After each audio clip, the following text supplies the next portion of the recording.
Hey guys, what's going on today? This is Forever Motorsport, and today we'll be doing another video. This is my weekly news roundup. If you didn't already know, basically what I usually do is I just discuss what's happened in the news in the last week. And boy, have we got an exciting video today. There has been so much happening in the driver market recently, and generally in Formula One. It was just by one move from Sebastian Vettel that basically kick-started all this chaos, really. Everyone is just mind blown on social media about the consequences of just one move, and the dominoes are kind of starting to fall into place now as we'll get into the video and we'll start discussing what these moves mean for different teams and how they're going to affect the season next year, because it's really going to bring about a new sort of fresh interim into Formula One. We'll have a lot more action from new teammates, obviously going to different teams who'll have a lot more of a different dynamic. And there is one driver lineup I am really excited about, but let's get into it. So I'd like to start off by discussing that Sebastian Vettel will leave Ferrari at the end of this season. I think one of the things about Sebastian Vettel is that he kind of looked a bit dejected when Leclerc joined the team, because he expected there to be a solid number two driver, and at the start, that's probably what Ferrari promised, because they had this hot thing that was supposed to come into the team, and he did a lot better job than Ferrari were expecting. So they basically put him as on equal status as Sebastian Vettel towards the middle of the season. I think it was around Monza, and I definitely remember seeing Seb dejected after he got on pole and he didn't get the tow from Charles Leclerc because Charles Leclerc refused to give Vettel the tow.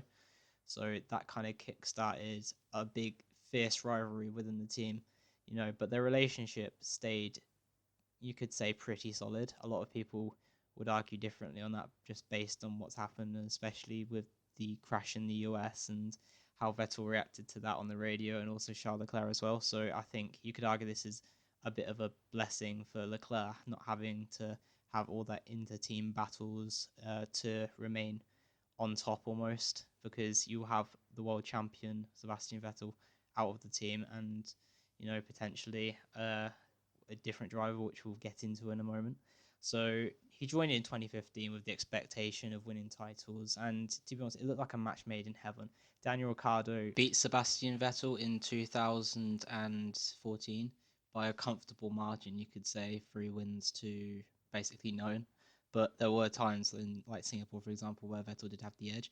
You can almost say he was a bit dejected by the whole not having a winning / championship winning car, because you could argue a couple of those wins were through misfortune of Mercedes, which were the dominant force, that they were the absolute dominant force of the time.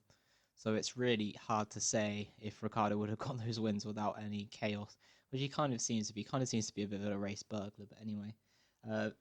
Throughout his entire time at Ferrari, he's had 3 wins in 2015, no wins in 2016, so he had a little win this season. And coincidentally, that was his season where Kimi was closest to him, only about 30 points difference. He had 5 wins in 2017 and 2018 each year, so that was those 2 years were his proper championship challenging years. Unfortunately, not really much came of it, as if you've watched Formula One in the past few years, you would see. 2017, not really through his own mistakes as much as the car performance of Mercedes, which was a bit better and more consistent maybe than 2018. I think 2017 was a bit stronger of those 2 years for Mercedes, but Hamilton raised his game, I think, in 2018, which what has made the difference between those 2 years. And you could definitely tell there was a difference in the car performance between Bottas' 2 years, because he was generally pretty consistent for those 2 years. So you could definitely tell that there was a genuine difference between the car performance in those 2 years in comparison to Ferrari. I think Ferrari had the best car in 2018, but that's up for debate. In 2019, he was outqualified, outraced, outscored by Leclerc, so he was beaten pretty much on all fronts, and that damaged Sebastian's self-confidence and the confidence he had in the race car and the ability to deliver championships for a Ferrari. They need a lead driver and they need a second driver in order to function best. I've read some statistics, and it's arguably better to have equal drivers in the team in order to score the most points, which does make sense because obviously if you have two drivers that are together on the same level and the highest level, you're more likely to score better points than if you have one driver that's really good and then one driver that's a bit meh. Because if you don't have the best car, but you're still able to fight for titles, that one driver could be first, which is really good, and the other driver could be sixth or seventh or eighth. So you need two really good drivers to win world championships and constructors championships, which is what I will be getting onto later.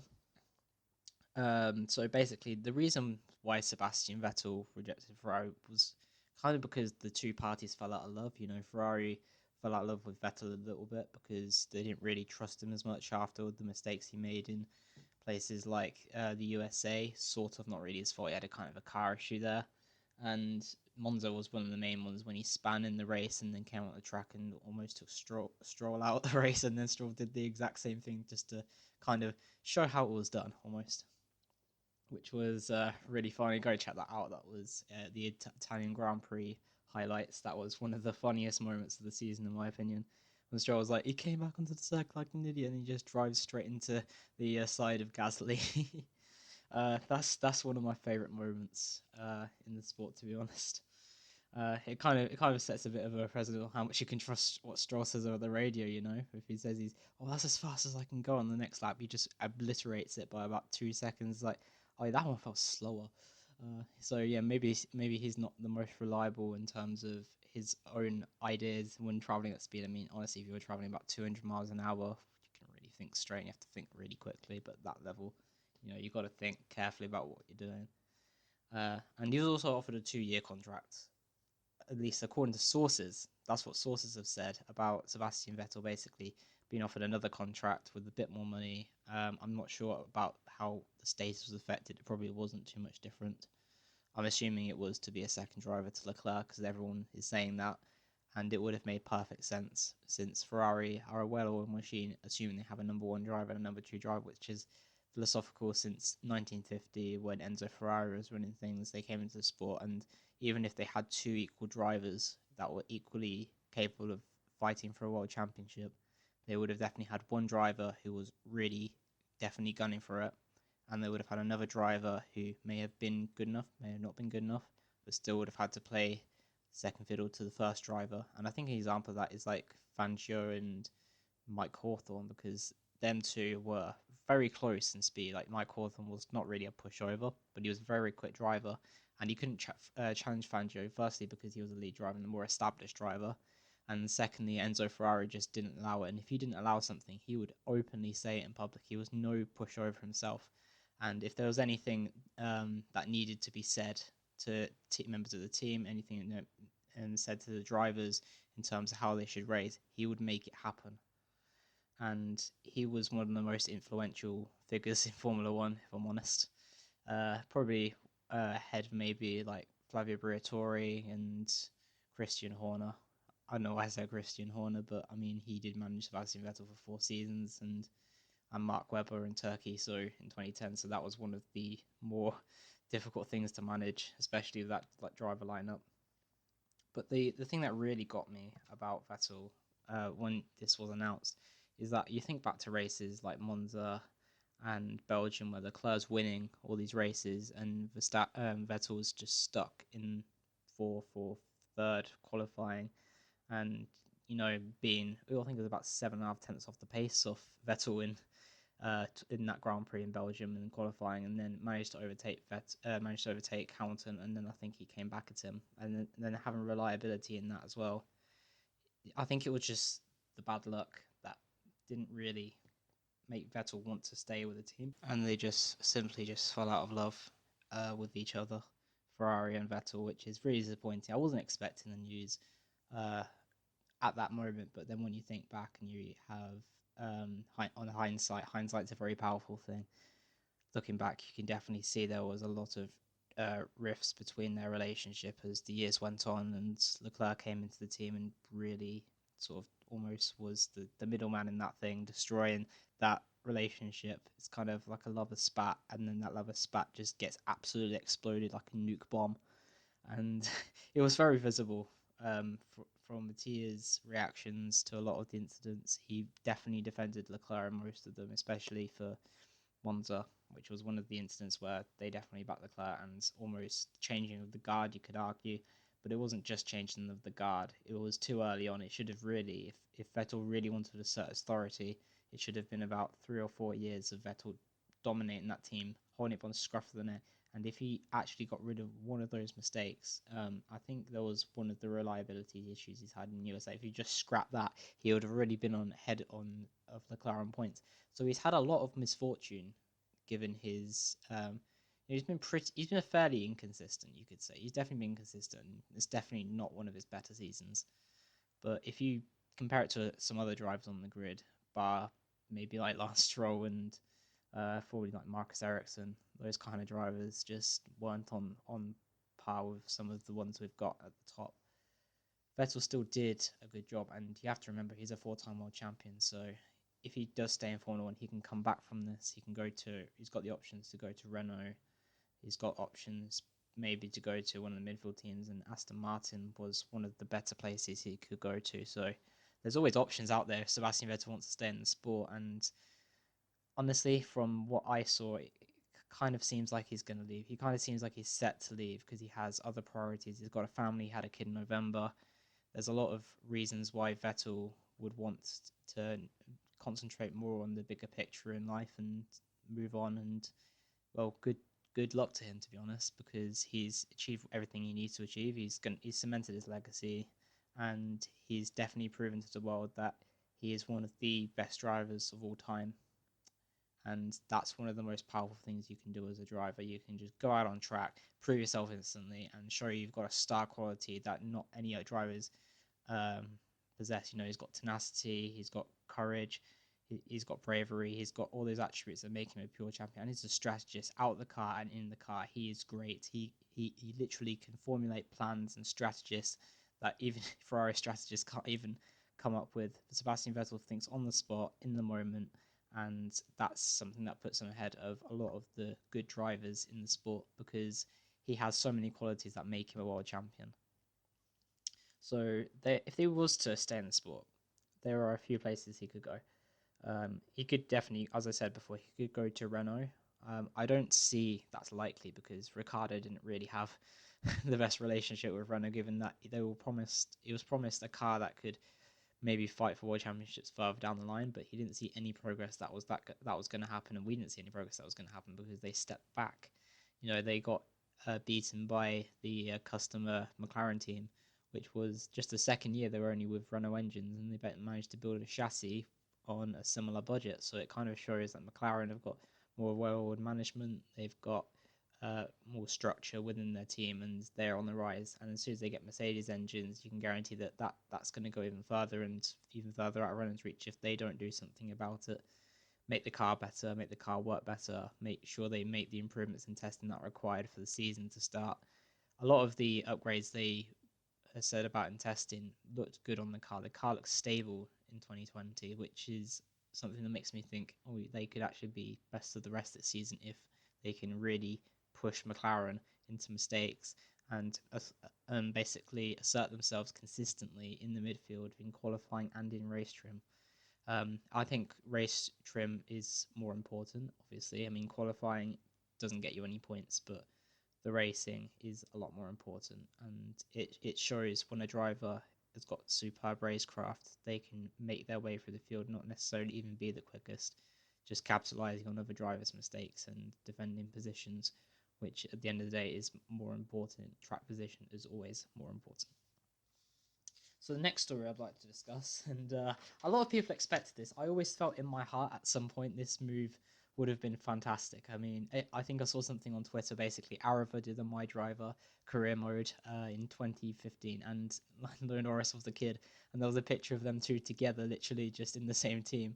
So he got that one bang on, which is just absolutely mind-blowing, to be honest. I mean, Norris, I definitely thought was coming into Formula 1, and I always felt Daniel Ricciardo, but at the same time, nah, I was not expecting that, and everyone's making jokes about, that'd be a cool lineup. You've got the two funniest drivers in the grid. You've got the meme lord, and the Honey Badger or Avocado or whatever you want to call him. He's got a lot of nicknames. He's a bit of a cheeky bloke, but he's also a lovely bloke. So this is going to be really exciting. I can't stress this enough.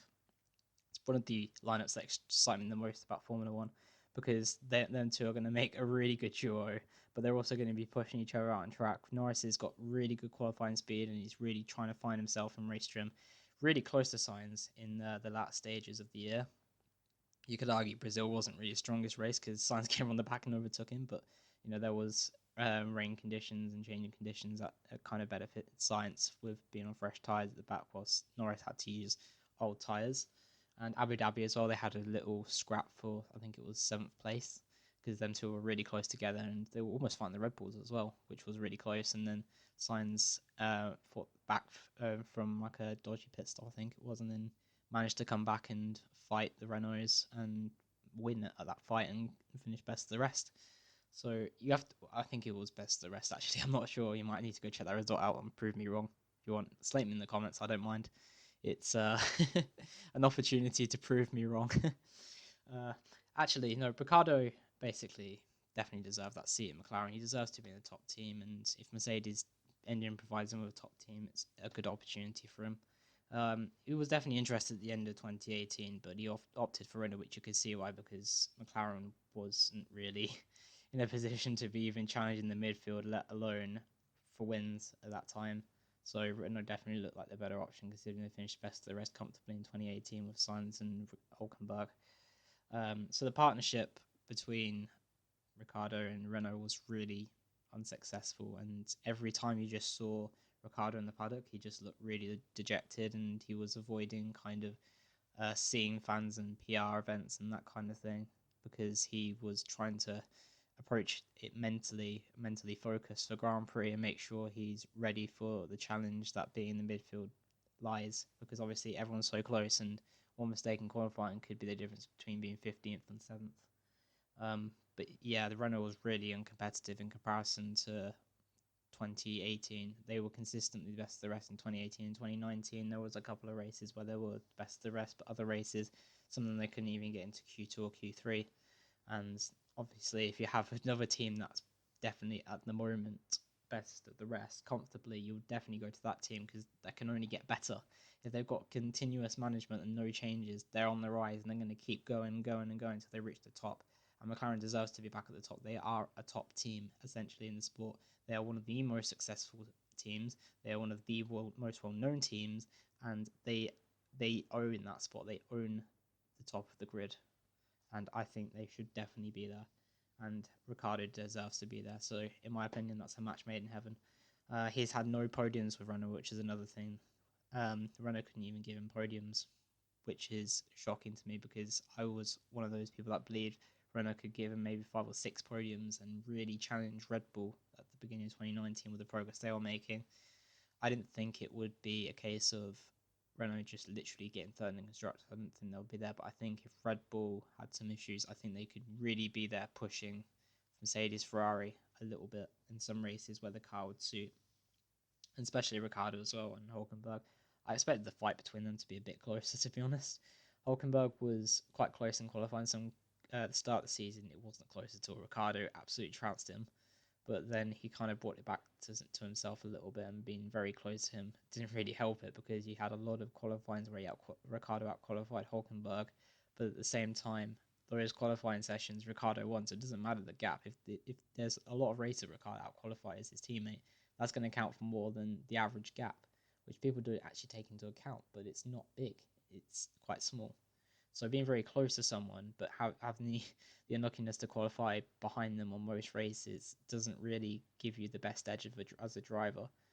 But, it's just a natural swing of form. Form is temporary, class is permanent, as a lot of people say in the sport. But yeah, he outpaced, outqualified, and outscored Hülkenberg. And it was a bit of a shame to see. I kind of really wanted to see Hülkenberg beat Ricciardo in a way, because I wanted to see a driver that had no podiums beat someone who's won multiple races and raced for one of the most prestigious teams on the grid. That would have been a fairy tale story, and I think a lot of us would have loved to have seen that, but at the end it didn't work out, and I was mind blown when he lost his seat. He definitely deserves to be on the grid. he's one of those drivers who possess speed and consistency together, and it's a real shame to lose him from the sport, because I think he could do a lot for top teams, not necessarily being a top driver, but he definitely deserves to have podiums, and he definitely deserves to have the chance to win races. And everyone's saying, look, don't look at the argument that Hulkenberg beats Sainz and Ricciardo beats Hulkenberg and that kind of thing. But I really think Hulkenberg deserves, if Sainz deserves to be at the front, then Hulkenberg deserves to be at the front, because Hulkenberg was consistently the best of the rest and one of my top drivers in 2018, in my opinion. So it's a shame, but Ricciardo has got the McLaren drive, and you know, as we could see Hulkenberg at Renault, which definitely brings me on to the next thing, Sainz to Ferrari. So he's been in F1 since 2015, and he was very close to Verstappen's pace. You could definitely see there was, I think I saw on, I think it was The Race, did a video about the average gap between those two drivers, and it was only like 0.00 or 0.06 seconds or something like that.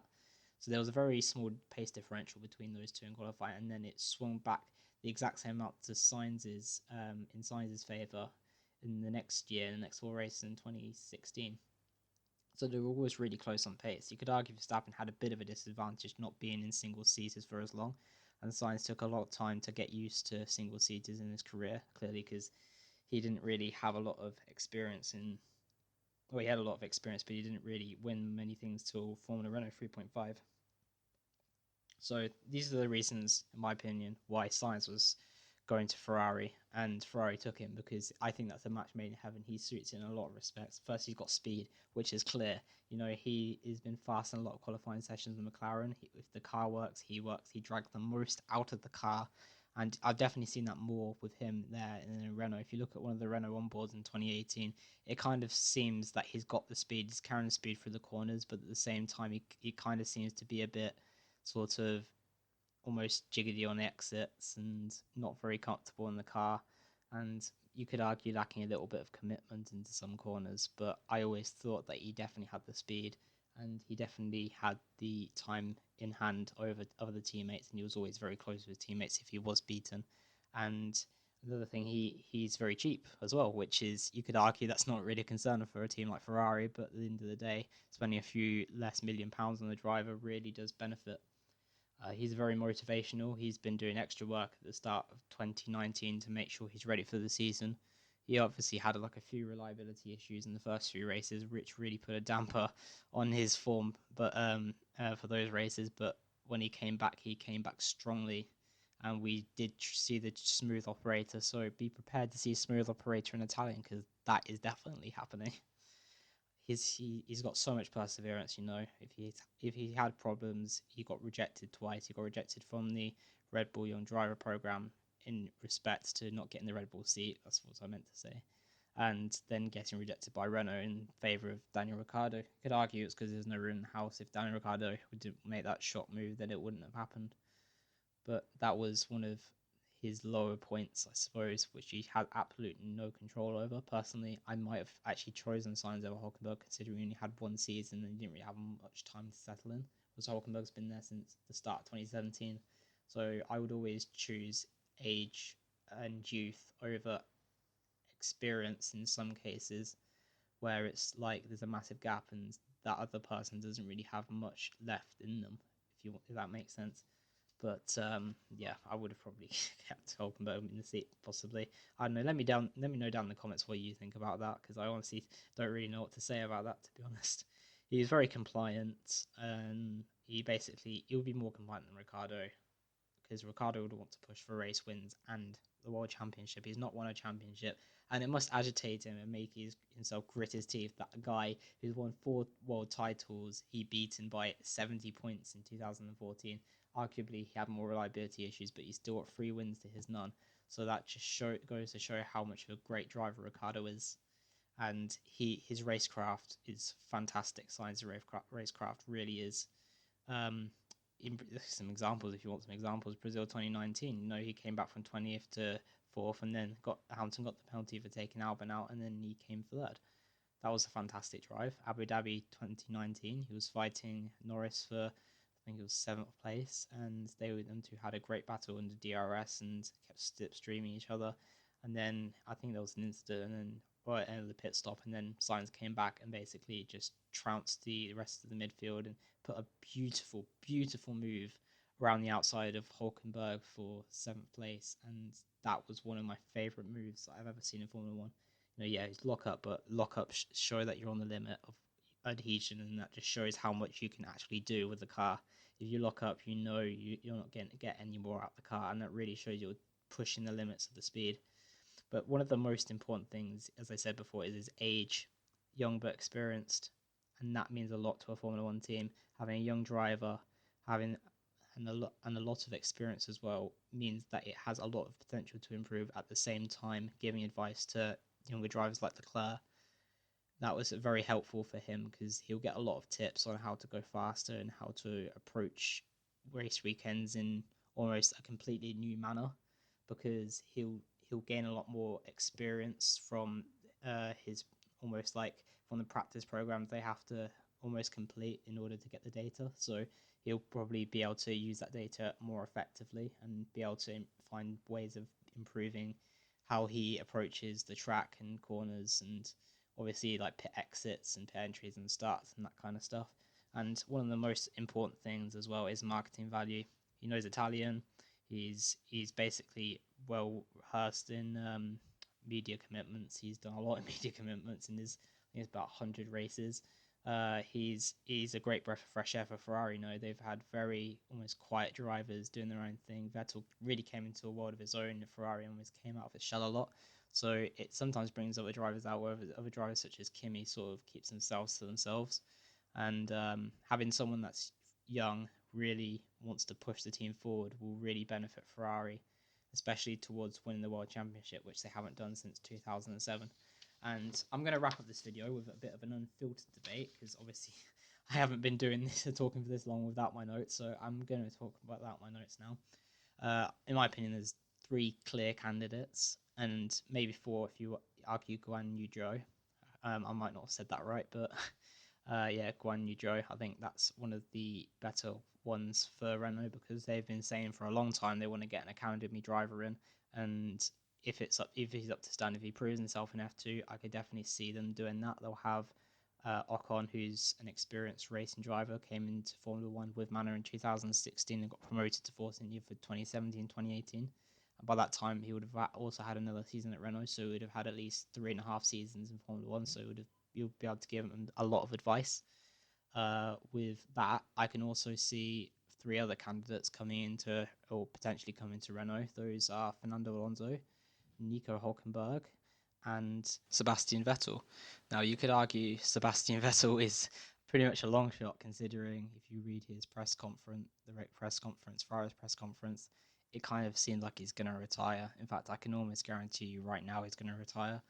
But you never know in Formula One. It wasn't really expected he was going to leave Ferrari, so you never know. Maybe he'll decide to go to Renault. Maybe he'll look into it and see it as a breath of fresh air for himself. It's a factory team, and Stone for Renault have won a lot of races. They've won championships. They've got experience with winning. They want to push for wins, so they definitely have a lot of experience in that front. And not only that, but Sebastian Vettel wants championships, so if they're gonna gun for championships, they've got 2 parties together that all bring new energy into themselves and new energy into each other, and push each other to the limit in order to win those championships, which is really important for them, because they'll reach their goals a lot easier than Vettel did with Ferrari or Ricciardo did with Renault, because then they seem to almost lose interest in each other. But once you get new interest and you see progress together, that proves there's a strong relationship.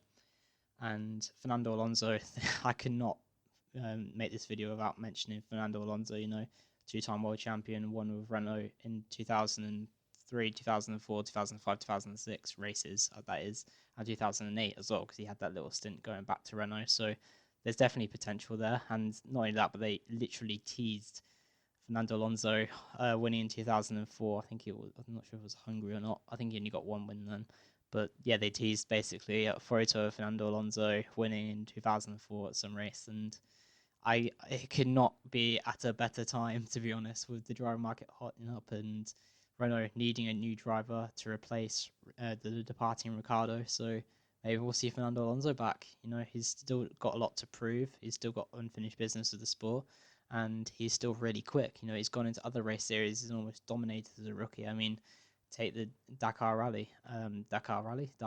Championship, which is basically like almost like sand racing with dune buggies, which is really cool. He came second, I think it was, out in the rookie championship. And basically was really quick from the outset. He won Le Mans twice. He won the WC Championship, which is the World Endurance Championship with Toyota, Kamui Kobayashi, and Mike Conway, I think.